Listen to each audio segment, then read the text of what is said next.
Testing, 1, 2, 3, 3, 2, 1. Testing, 1, 2, 3, 3, 2, 1. All right, welcome to Empty Cross Ministries Daily Devotional Time. I'm Brother David. The name of the program is King James Version Exposed. That is KJV Exposed because we use the King James Version. We look at each verse, break it down, bring it to life, and expose the meaning. Today we're going to be looking at the minor prophet of Jonah and the first chapter of his book. Before we get to that, I would encourage you to read along with and follow along with Empty Cross Ministries Daily Bible Reading Plan that can be found on our website at www.emptycrossministries.com.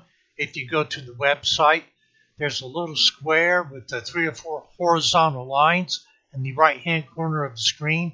You need to click on that to get to the daily Bible reading plan and to get to our devotionals in a script form.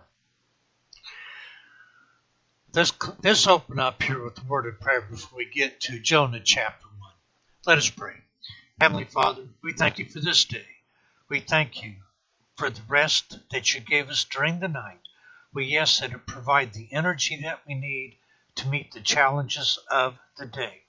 Father, we ask that you open our hearts and our minds to see the lessons that you have for us in your preserved word in this book of Jonah. Father, we thank you for all that you do and provide. We ask that you forgive us if we fall short of your glory, whether it be in word, thought, or deed. We thank you most of all for sending your Son Jesus to die on the cross to hide our sins and shortcomings from your face. It's in his name we ask these things. Amen. All right. Once again, it's going to be Jonah chapter 1.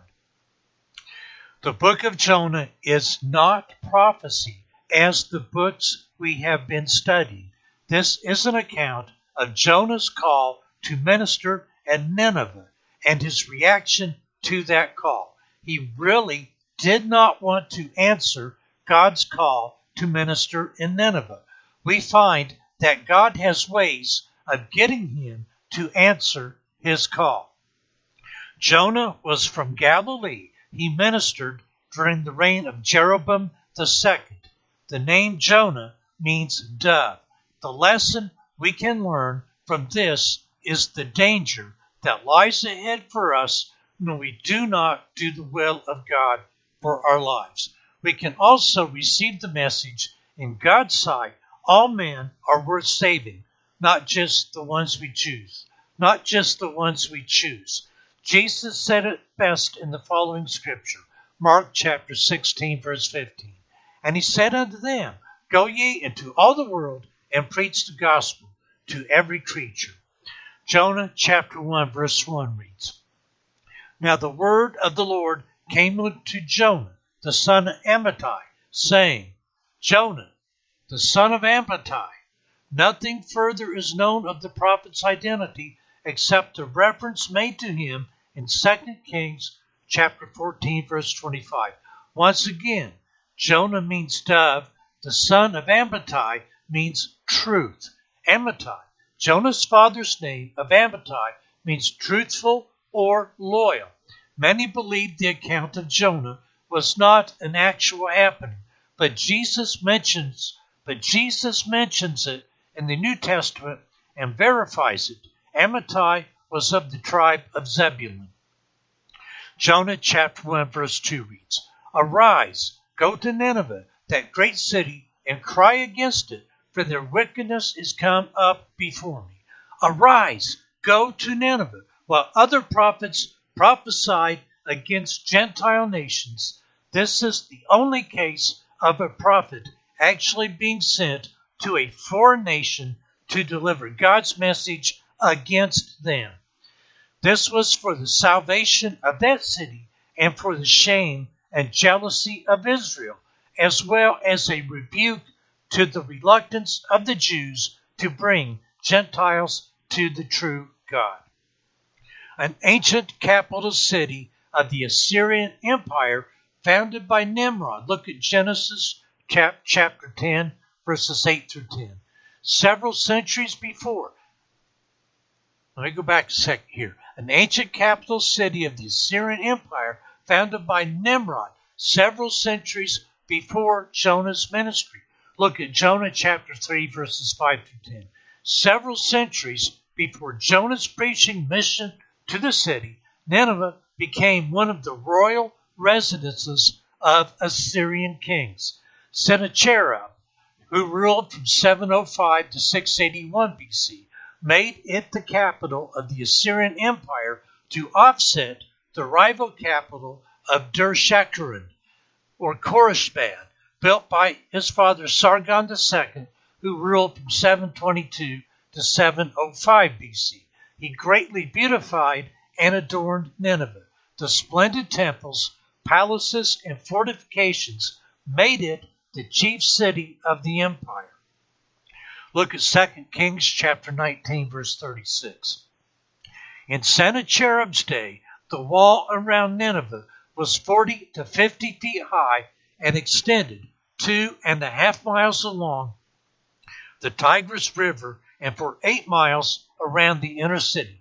The city wall had 15 main gates, 5 of which have been excavated.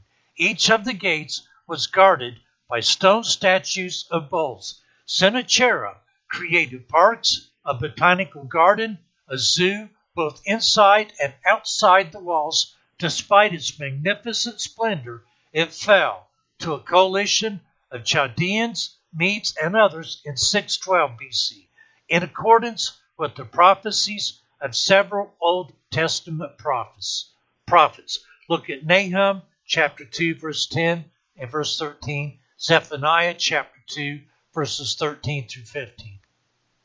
The name Nineveh is thought to derive from Ninus, for example, Nimrod, and means the residence of Nimrod or Nunu, Akkadian for fish. The people worshipped the fish goddess Nanshi, the daughter of A, the goddess of fresh water, and Dagon, the fish god, who was represented as half man and half fish. The great city, Nineveh, was great both in size and in power, exerting significant influence over the Middle East until her destruction by Nebuchadnezzar in 612 BC. It was possibly the largest city in the world at this time. The ancient capital of the Assyrian Empire was east of Israel and located on the eastern bank of the Tigris River. Their wickedness is come up before me. Nineveh was the center of idolatrous worship of Ashur and Ishtar. A century later, Nahum pronounced doom upon Assyria for her evil ways and cruelty. Look at Nahum 3. This is a call of God to Jonah to go and minister in Nineveh. Nineveh was the capital of Assyria. Nineveh was founded by Nimrod.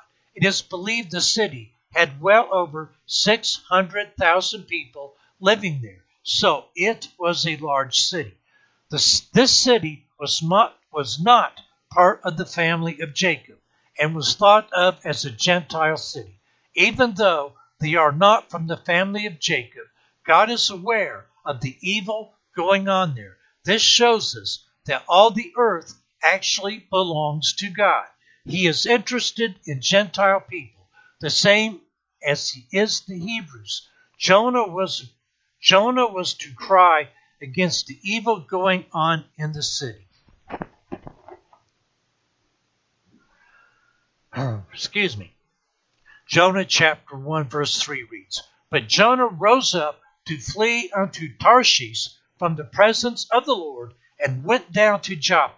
And he found a ship going to Tarshish. So he paid the fare of and went down into it to go with him unto Tarshish from the presence of the Lord. But Jonah rose up to flee unto Tarshish. This is the only recorded instance of a prophet refusing God's commission. Look at Jeremiah chapter 20, verses 7 through 9. The location of Tarshish, known for its wealth, is uncertain. Look at Psalm 72, verse 10, Jeremiah chapter 10, verse 9, Ezekiel chapter 27, verses 12 through 25. The Greek historian Herodotus identified it with Tartessus, a merchant city in southern Spain. The prophet went as far west in the opposite direction as possible, showing his reluctance to bring salvation, blessing to Gentiles. From the presence of the Lord, while no one can escape from the Lord's omnipresence, it is thought that the prophet was attempting to flee his manifest presence in the temple at Jerusalem. Look at Psalm 139, verses 7 through 12, and Genesis chapter 4, verse 16, and Jonah chapter 2, verse 4. Joppa. Joppa today is Jaffa, located on the Mediterranean coast near the border of Judah and Samaria, was also the location of Peter's vision in preparation for his visit to Cornelius, a Gentile. Look at Acts chapter 10. Jaffa is located just south of modern-day Tel Aviv. Jonah wanted nothing to do with these Gentiles. He fled from God, so he would not have to go. In fact, he went away from Nineveh instead of toward it. He has turned his back on the call of God. He was sent to the far east, and he fled to the west. He was running from the face of God. He should have known there was no place far enough to go to get away from God. He booked passage on a ship to get himself away from this call of God. Many of us have run from the call of God. We should pay special attention to this book.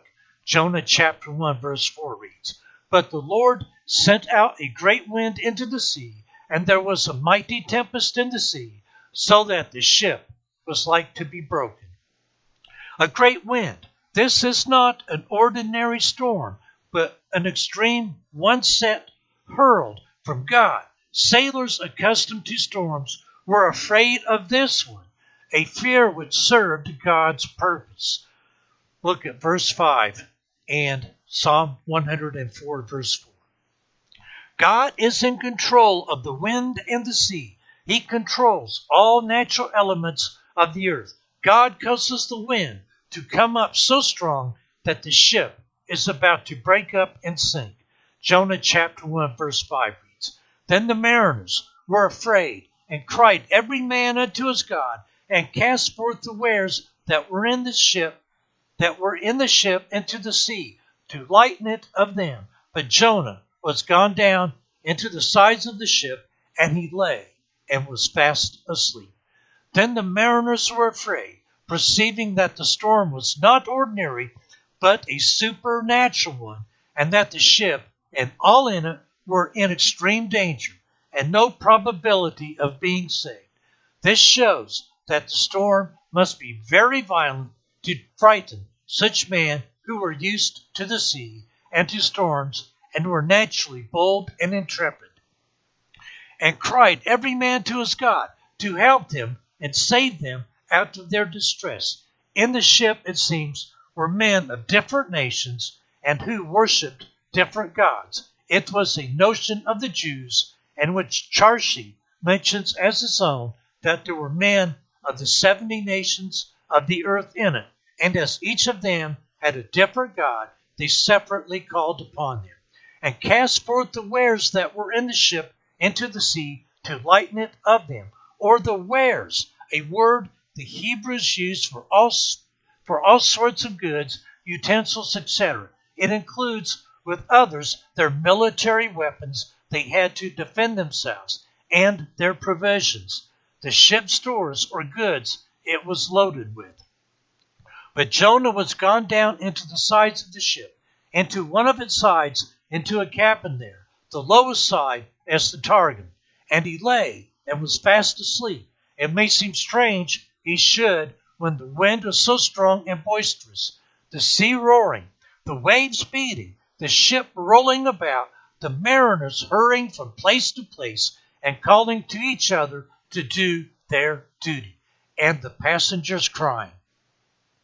And above all, that he should fall into so sound a sleep and continue in it when he had such a guilty conscience.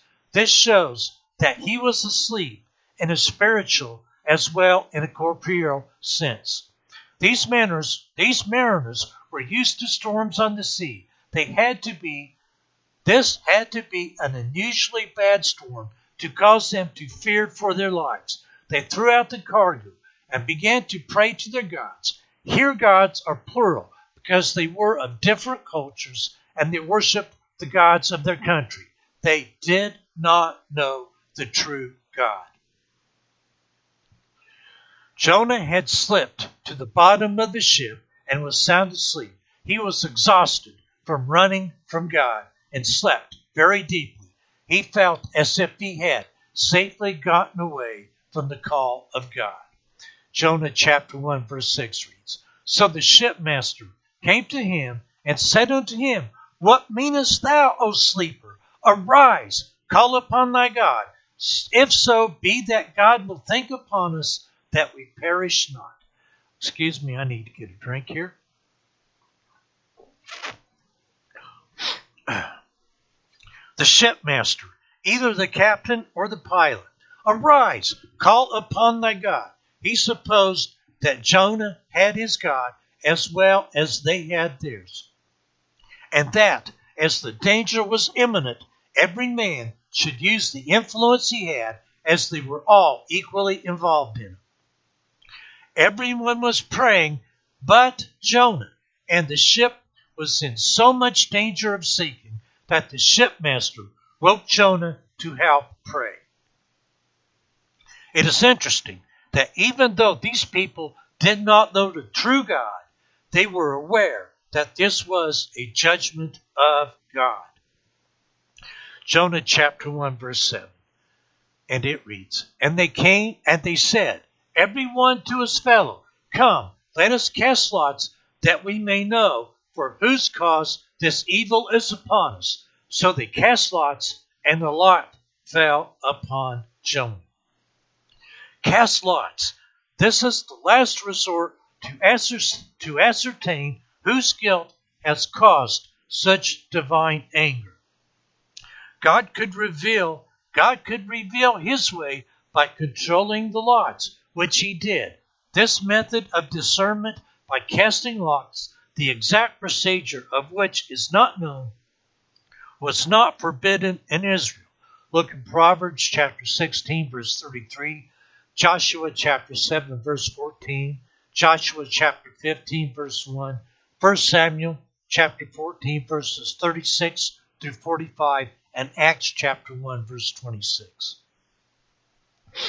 So they cast lots, and the lot fell upon Jonah.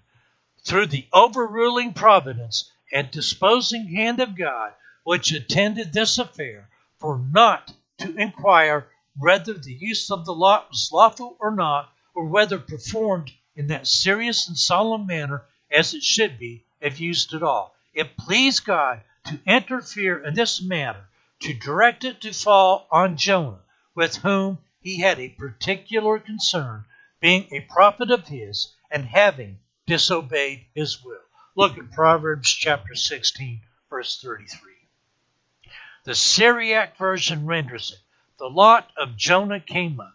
That is, the paper or whatever it was on which his name was written was taken up first out of the container which the lots were put. They felt the sudden storm of such great magnitude was punishment from God on someone aboard the ship. They cast lots to find out who it was, and God revealed to them that it was Jonah. Jonah chapter 1 verse 8 reads, Then they said unto him, Tell us, we pray thee, for whose cause this evil is upon us? What is thine occupation, and whence comest thou? What is thy country, and of what people art thou? Then they said unto him, Tell us, we pray thee. They did not fall upon him at once in an outrageous manner and throw him overboard, as it might be thought such men would have done, considering what they had suffered and lost by means of him. But they used him with great respect, tenderness, and kindness, and implored him to tell them, for whose cause this evil was upon them. For the inquiry was not about the person for whose cause it was. That was determined by the lot, but on what account it was, what sin it was he had been guilty of, which was the cause of it. For they supposed some great sin must be committed that had brought down the vengeance of God in such a manner. What is thine occupation? What trade or business? This question they put to know whether he had any or was an idle man, or rather whether it was an honest and lawful employment, whether it was by fraud or violence, by thieving and stealing he got his livelihood, or by conjuring and using the magic art, or else the inquiry was about his present business, what he was going about, what he was to do at Tarshish when he came there, whether he was not upon some ill design and sent on an unlawful errand, or going to do some ill thing, for which vengeance pursued him and stopped him. And whence comest thou? What is thy country? And of what people art thou? Which questions seem to relate to the same thing. What nation was he of? And put by different persons who were eager to learn what countryman he was, that they might know who was the God he worshipped, and guess at the crime he had been guilty of. They were extremely frightened for their lives, and when the lot fell on Jonah, they began to question him. They thought he might speak for himself, and perhaps repent of whatever it was he was guilty of, so as to appease God. They gave him an opportunity to explain by answering these questions. Jonah chapter 1 verse 9 reads, And he said unto them, I am an Hebrew, and I fear the Lord, the God of heaven, which hath made the sea and the dry land. I am an Hebrew. Jonah identified himself by the name that Israelites used among Gentiles. Look at 1 Samuel chapter 4, verses 6 and 9, and 1 Samuel chapter 14, verse 11. The Lord, the God of heaven. This title, in use from earliest times, may have been specifically chosen by Jonah to express the sovereignty of the Lord in contrast to Baal, who was a sky god. Look at 1 Kings chapter 18, verse 24. Spoken to sailors who were most likely from Phoenicia, the center of Baal worship. The title bears significant weight, especially when coupled with the phrase, who made the sea and dry land. This was the appropriate identification when introducing the true and living God to pagans who didn't have Scripture, but whose reason led them to recognize the fact there had to be a Creator. Look at Romans chapter 1, verses 18 through 23. To begin with creation was the proper starting point. To evangelize Jews, one can begin with the Old Testament Scripture. Look at Acts chapter 14, verses 14 through 17, and Acts chapter 17, verses 23 through 29. Jonah was proud of the fact he was a Hebrew. He even says he fears the Lord. One thing in his favor, he does acknowledge God. He even explains that God created the sea and the dry land. Jonah chapter 1 verse 10 reads, Then were the men exceedingly afraid, and said unto him, Why hast thou done this? For the man knew that he fled from the presence of the Lord, because he had told them. I feared the Lord. In this Jonah was faithful. He gave an honest testimony concerning the God he served, which placed him before the eyes of the sailors as infinitely higher than the objects of their adoration. For the God of Jonah was the God of heaven, who made the sea and the dry land and governed both. He also honestly told them that he was fleeing from the presence of this God, whose honorable call he had refused to obey. It appears when he book passage, he had admitted to some of the sailors that he was running from God. Now they want to know why he had brought this terrible storm upon them. Verses 11 through 12. Unwilling to go to Nineveh and feeling guilty, Jonah was willing to sacrifice himself in an effort to save the lives of others. Apparently, he would rather have died than go to Nineveh. Jonah chapter 1, verse 11. Then said they unto him, What shall we do unto thee, that the sea may be calm unto us? For the sea was wrought and was tempestuous. What shall we do unto thee? They knew him to be a prophet. They asked him the mind of his God. The lots had marked out Jonah as the cause of the storm. Jonah had himself admitted it, and that the storm was for his cause and came from his God, that the sea may be calm unto us, or silent. For the waves made a hideous roaring, and lifted themselves up so high as was terrible to behold, and dashed with such vehemence against the ship as threatened it every moment with destruction. For the sea wrought and was tempestuous. It was agitated to and fro, and was in a great ferment, and grew more and more stormy and tempestuous. Jonah's confession of his sin and true repentance for it were not sufficient. More must be done to appease an angry God. And what that was, the sailors desired to know. It is interesting to me that they had enough respect for Jonah's God that they asked Jonah to speak his own punishment. They knew something must be done to save their lives. Jonah chapter 1 verse 12 reads, And he said unto them, Take me up and cast me forth into the sea, so shall the sea be calm unto you. For I know that my sake this great tempest is upon you. Cast me forth into the sea has been taken by some to indicate his repentance and heroic faith. However, his statement could well indicate the intensity of his disobedience. He would rather die than repent and go to Nineveh. Jonah was aware that God had brought this storm because of his disobedience. He also realized if he stays on board, they will all perish. He offers to give his life to save the sailors. He will not take his own life, but will take the rightful punishment for disobeying God. He asks them to throw him into the sea.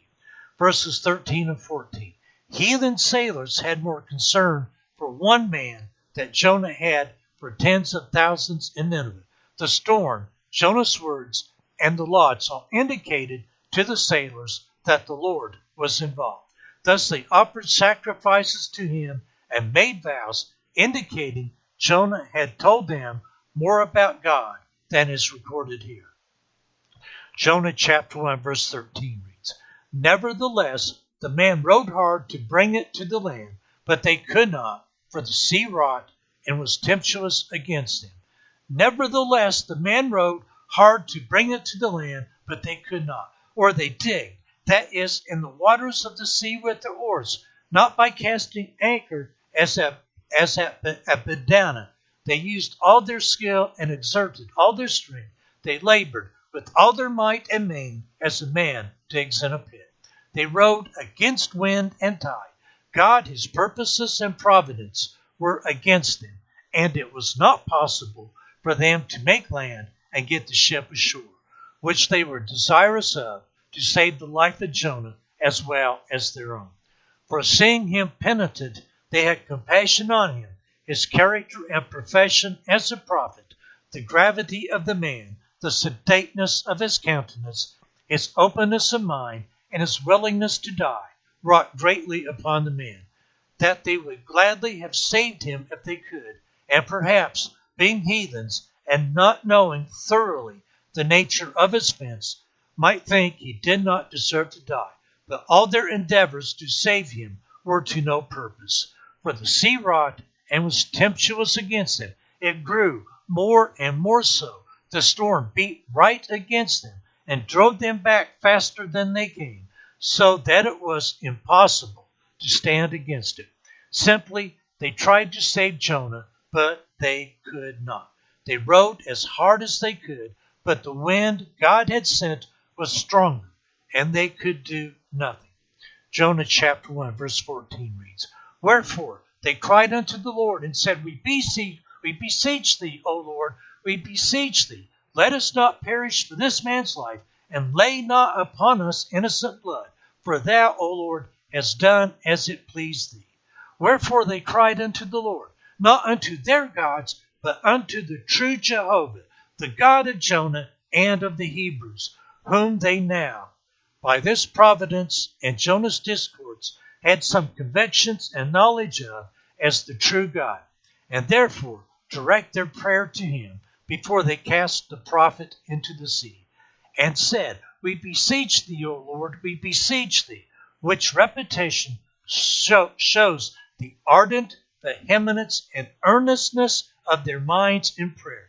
Let us not perish for this man's life.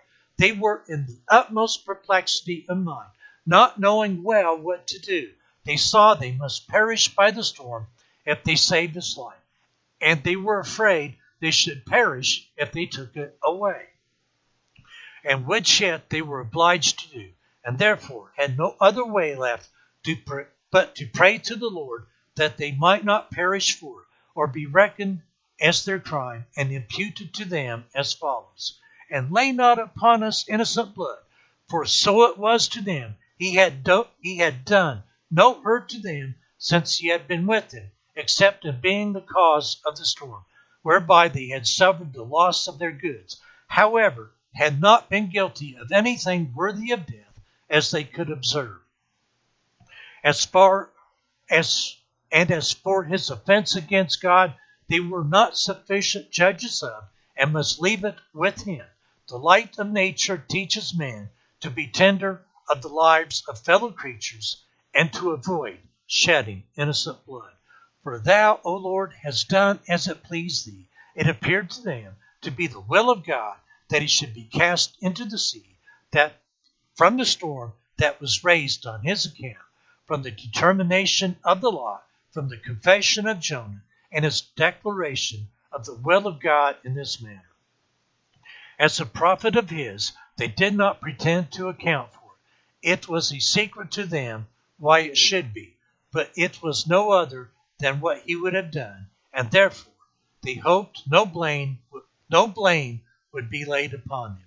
They really did not want to kill Jonah. They had to do something to save their own lives, however. They did not want to be guilty of murder either. They begged God to not hold them responsible for his death. They even remind God that he brought the storm up. Excuse me, I need to get another drink here.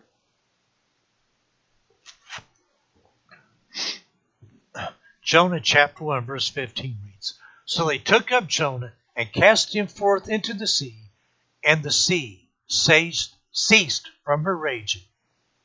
The sea ceased. This was similar to Christ quieting the storm on the Sea of Galilee. Look at Matthew chapter 8 verses 23 through 27. The fact that the sea stopped raging suddenly showed them they had done the right thing by throwing Jonah overboard. They had not thrown him over in anger, but to save all of them from drowning.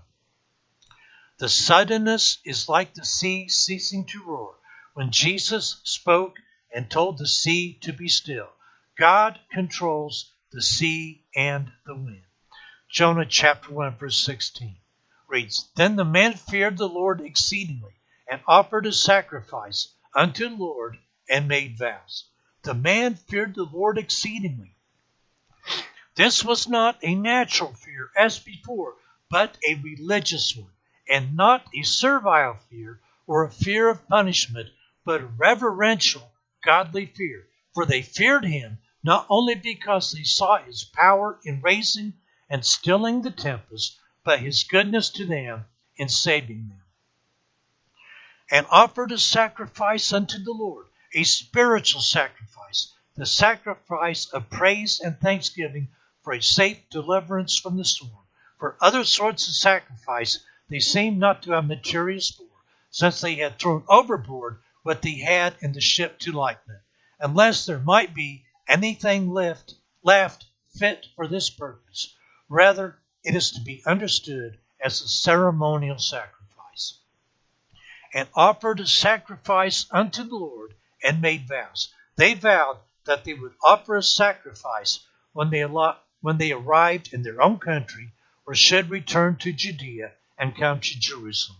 So the Hebrew vow, V-A-U, is often used as interpretive and explanative, though many interpreters understand the vows as distinct from the sacrifice, and that they vowed that the God of the Hebrews should be their God, and that they would for the future serve and worship him only. If these men were truly converted, as it seems as if they were great gainers by this providence, for though they lost their worldly goods, they found what was infinitely better, God to be their God and portion, and all spiritual good things with him. And it may be observed of the wise and wonderful providence of God, that though Jonah refused to go and preach to the Gentiles at Nineveh, for which he was corrected, yet God made this dispensation a means of converting other Gentiles. This is like many conversions in the churches today. They came to the Lord because of fear of death. They recognized the supernatural event that had taken place, and they recognized the power of Jonah's God. They even sacrificed to the Lord to show their sincerity. They made promises to God as well. Jonah chapter 1 verse 17 reads, Now the Lord had prepared a great fish to swallow up Jonah, and Jonah was in the belly of the fish 3 days and 3 nights. Prepared indicates to appoint, ordain, prepare, or order. The idea is one of commission rather than of creation. The fish was already in existence, but God commissioned it for a specific mission. A great fish in Hebrew is Dag-Gadol, Daggadol. Jesus said that it was a sea monster. That's Greek ketos in Matthew chapter 12, verse 40. Our Lord's citation ought to lay to rest any speculation of the historicity of the event. The species of fish is uncertain. The Hebrew for whale is not used here. God sovereignly prepared, literally appointed, a great fish to rescue Jonah. Apparently, Jonah sank into the depth of the sea before the fish swallowed him. Look at Jonah chapter 2, verse 3 and verses 5 and 6. 3 days and 3 nights. The fish was not an ordinary fish. God had prepared a special fish so that Jonah could live in the fish's belly. This entombment in the belly of the fish is a type and shadow of the 3 days Jesus would be in the belly of the earth. Notice, God did not save Jonah from the fish. He saves him in the fish. There had to be a continuous prayer coming from that fish when Jonah was in its belly. This will give Jonah time to reconsider about running from God. This has been Empty Cross Ministries, Daily Devotional Time. I'm Brother David. The name of the program is King James Version. That is King James Version Exposed, KJV Exposed. We're going to close out here with a prayer. Let us pray. Heavenly Father, thank you for your preserved word. Father, we know you are all-knowing, ever-present, and all-powerful, Lord. We thank you for that. We thank you for your watch care over us and the mercies that you grant us, Father, throughout each and every day, Lord. Father, thank you for sending your Son Jesus to die on the cross in our place for our sins and shortcomings. Let us not be like Jonah and run from you, Lord, but rather have us walk towards you, Lord, in submission, in obedience, in love, and in reverence. It's in Jesus' precious and holy name we pray these things. Amen. Folks, stay safe, be blessed, stay in the Word, and write the Word upon your heart. Until next time, we'll be looking at the 2nd chapter of the minor prophet of Obadiah. Until next time.